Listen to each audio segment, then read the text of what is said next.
What if the ultimate sanctuary for humanity was not found by reaching up into the endless vacuum of space, but by sinking down into the crushing, pitch-black abyss of our own oceans? What if our salvation required us to live inside a pressurized nightmare where a single cracked window means the instant erasure of a million souls? Vast titanium domes glowing faintly in the eternal dark. Silent fleets of transport submarines gliding through the freezing water. The relentless vibrating hum of life support systems shaking your very bones. A civilization built in a place where the physical environment actively wants you dead every single second of the day. Right now, we look at the ocean as a barrier. It is just a place to fly over, or a blank blue void on our maps. We build our surface cities outward, pushing through forests and deserts. You sit in endless gridlock traffic, doom scrolling on your glowing screen, completely ignoring the 70% of the planet that lies violently submerged just off the coast. We blindly assume our future is up there in the stars, colonizing barren rock planets, because the idea of migrating downward feels fundamentally unnatural to the human brain. Welcome to Timeline Divergence. I am your host, The Drifter. Today, we are initiating a massive simulation to answer the ultimate scenario. We are breaking the timeline on a quiet Tuesday morning in 2042. Faced with suffocating surface overpopulation and collapsing weather systems, a desperate global coalition decides to stop looking at the sky and starts building downward. They initiate the first permanent, massive-scale deep-sea colonization project. The timeline fractures, and humanity enters the Benthic Terrarium.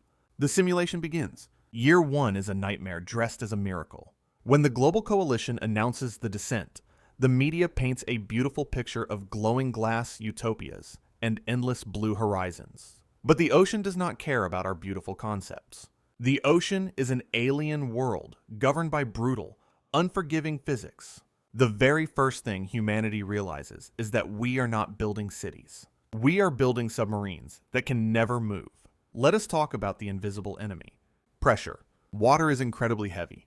For every 10 meters you sink below the waves, the weight of the water above you increases by one entire atmosphere. By the time you reach 1,000 meters down, the pressure is 100 times greater than what you feel sitting in your room right now.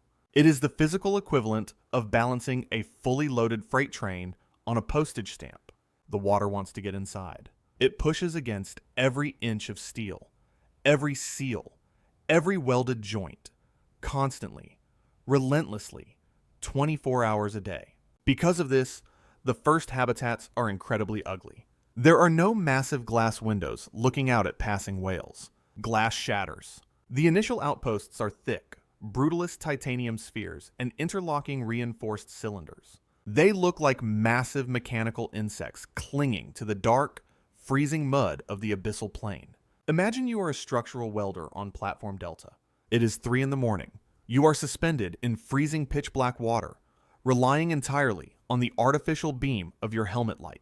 The silence is deafening, broken only by the terrifying, deep metallic groans of the habitat settling under millions of tons of pressure. A single microscopic mistake in your weld does not mean a leak.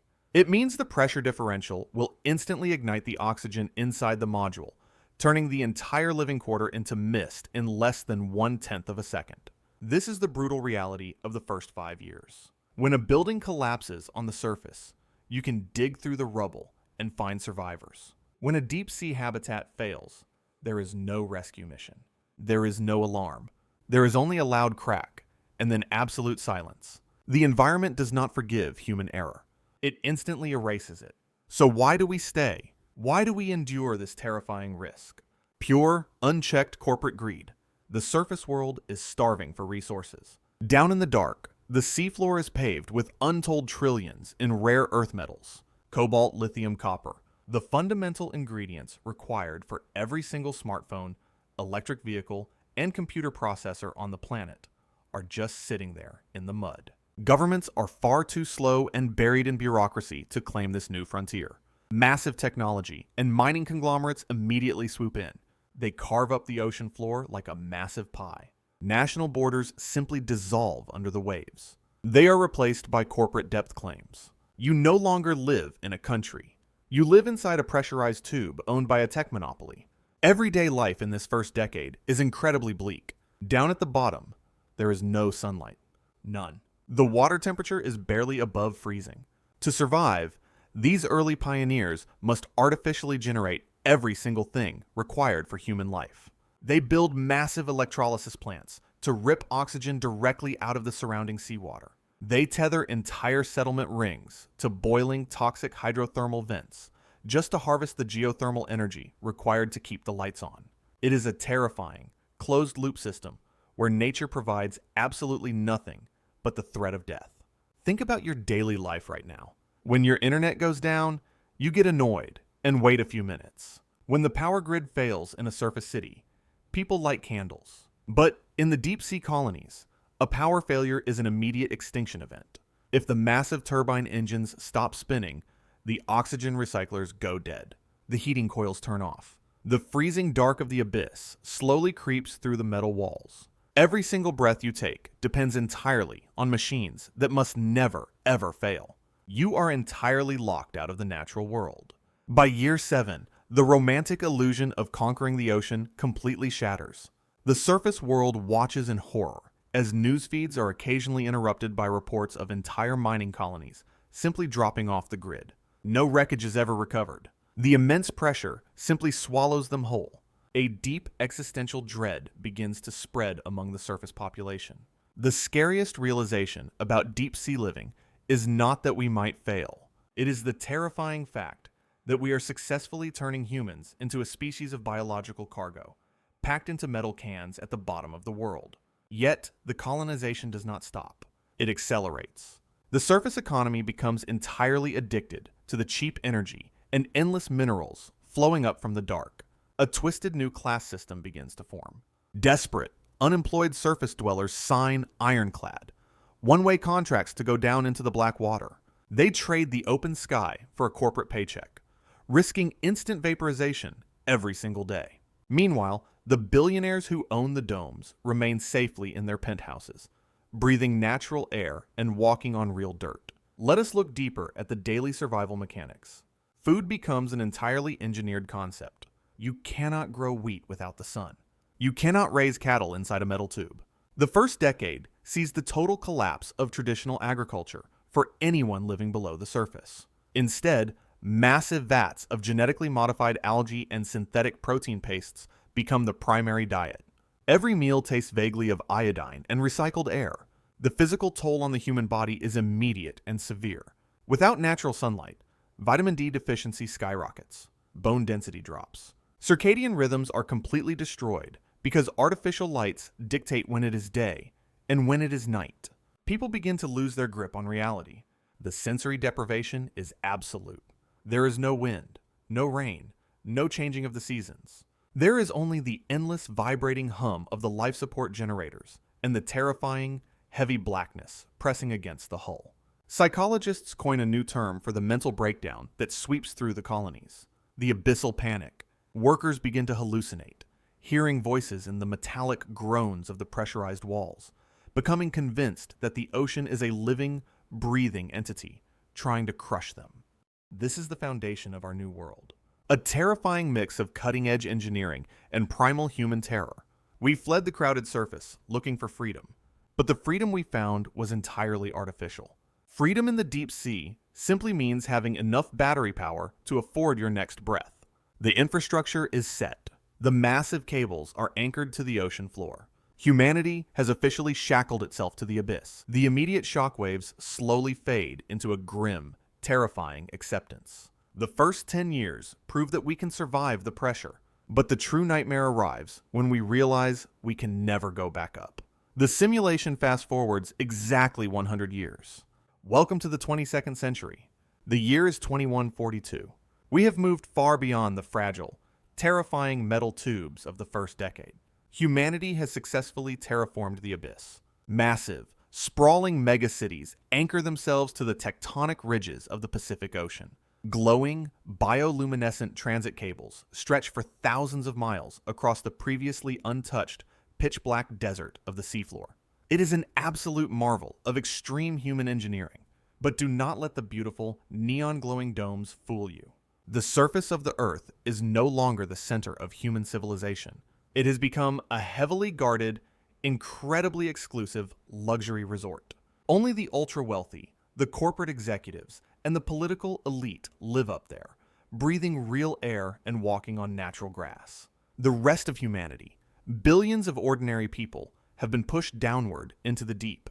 They are the industrial engine of the new world. The global economy has been violently flipped upside down. Wealth is no longer generated on the land. It is ripped from the crushing depths and funneled upwards to the surface. Let us look at the new geopolitical reality. Nations do not exist down here. The concept of a country is completely meaningless when there is no land to claim. Instead, the entire ocean floor has been carved into corporate depth claims. You do not have a passport. You have a corporate employment barcode. Global trade is no longer carried by massive cargo ships floating on the waves. It is pumped through massive, pressurized hyperloop arteries running along the Mariana Trench. When an economic dispute happens, there are no trade embargoes. There are simply pressure adjustments. A rival corporation does not need to invade your city to destroy your economy. They simply throttle the oxygen supply chain. This brings us to a terrifying evolution. Warfare. How do you fight a war at 3,000 meters below sea level? You cannot use traditional explosives. If you drop a bomb on a deep sea city, the dome shatters. The ocean instantly crushes everyone inside, and the incredibly valuable mining infrastructure you wanted to conquer is completely destroyed. So the nature of violence completely changes. War becomes silent, precise, and purely structural. Militaries are replaced by corporate sabotage units. They use focused acoustic resonance weapons that vibrate a specific section of a rival dome until the glass quietly cracks. They use cyber warfare to subtly alter the oxygen mix in a sleeping district, peacefully putting an entire rival workforce into a permanent, lethal sleep without shedding a single drop of blood. Imagine you are a corporate mercenary operating in the Atlantic Ridge. It is entirely black outside your mechanized dive suit. The freezing cold seeps through the titanium joints. You are holding a thermal lance, watching the blinding blue sparks illuminate the terrifying, endless void of water around you. You are not shooting at soldiers. You are quietly melting through the primary fiber optic communication cable of a rival megacity. In exactly 3 minutes, 2 million people will be completely cut off from the global grid, trapped in the dark. But the collapse of human empathy is not the real disaster. The true nightmare arrives when we realize what this environment is doing to our biology. This brings us to the mid-video escalation. We ran 3 sociological simulations for this alternate timeline. Simulation 1 was the expanded future. We hoped humanity would become a fluid, 2-environment species, commuting between the sunny surface and the productive ocean floor. Simulation 2 was the abyssal nightmare, where the deep-sea colonies simply failed, resulting in mass casualties. But reality always chooses the most brutal, logical path. Simulation 3 is what actually happens. The realistic synthesis. We successfully conquer the ocean, but in doing so, the ocean permanently conquers us. We thought we were building an underwater utopia, but we actually built the Benthic Terrarium. Here is the terrifying truth about living under extreme pressure for multiple generations. You cannot just take an elevator back to the surface. Your body adapts to the heavily oxygenated, artificially pressurized air of the deep sea domes. Over a century, human bone density changes. Lung capacity fundamentally alters. The atmospheric pressure on the surface becomes physically toxic to a deep sea worker. If a worker from the abyssal plains wants to visit the surface, they cannot just buy a ticket. They must endure a brutal, agonizing decompression process that takes a minimum of 6 months in a specialized medical facility. And that medical facility costs more than a lifetime of wages. The physical laws of pressure have created the ultimate, unbreakable socioeconomic barrier. The poor are biologically trapped in the dark. The rich are biologically isolated in the light. The scariest future of deep sea colonization is not that the water crushes us. It is that the water traps us. Let us look at the psychological and cultural reality of living permanently inside the Benthic Terrarium. Human culture fundamentally shifts. Religion changes.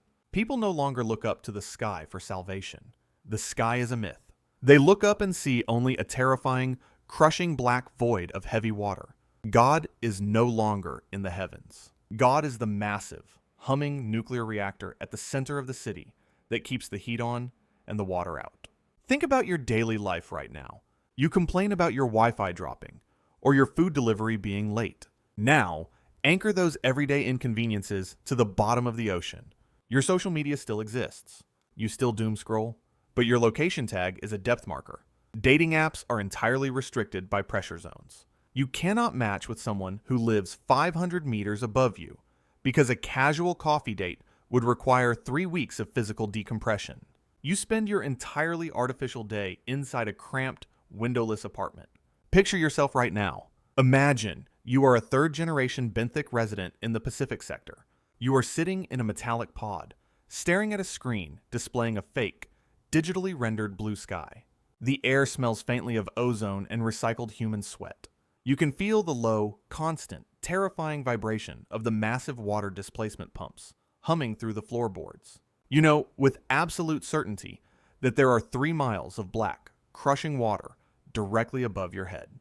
A profound, inescapable claustrophobia is the baseline emotion of your entire generation. You are entirely locked out of the natural world because we did not conquer the ocean.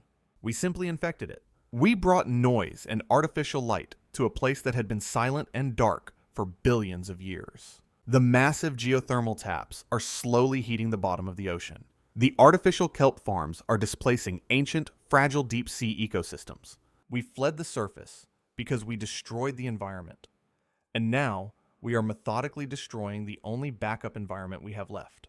The scale of the consequences progressively expands. It starts with an individual worker suffering from abyssal panic, terrified by the groaning walls.